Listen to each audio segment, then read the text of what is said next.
அஸ்ஸலாமு அலைக்கும்மா. இன்றைக்கி இந்த முஹப்பத் சர்பத்து நம்ம செய்கிறோம். பாலை நல்லா காய்ச்சிக்கிறோம். இங்கே இருக்க தர்பூசணியை பொடிசாக வெட்டி இப்படி வச்சுக்கிறோம். சீனி, இதுக்கு தேவையான சீனி, நல்லாடு சர்பத்து, ரோஸ் எசன்ஸு.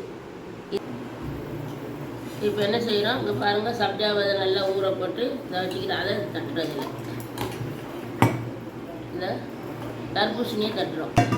இதுக்கு நல்லாண்டி சர்பத்து ஊற்றினா செம்ம டேஸ்ட்டாகிக்கி. ஆனால் ஊற்ற மாட்டாங்க, நம்ம ஊற்றுற டேஸ்ட்டுக்கு நல்லா ருசியாகிக்க முடியும். சீனி ஓரளவாக பார்த்துக்கிற வேண்டியது. தர்பூசணி நல்ல இனிப்பாக இருந்துச்சாக்கு கொஞ்சம் கம்மியாக போட வேண்டியது.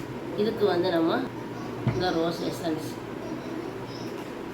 இப்படி குடிக்கும்போது இப்படி ரோஸ் கலராக வரணும். இப்படி எல்லாத்தையும் கலக்கி நல்லா விட்டு, இது பேர் தான் முஹப்பத் சர்பத்துன்னு சொல்லி பாம்பேயில் ஸ்பெஷலிஸ்ட் ஆகிக்குது அந்த சர்பத்து.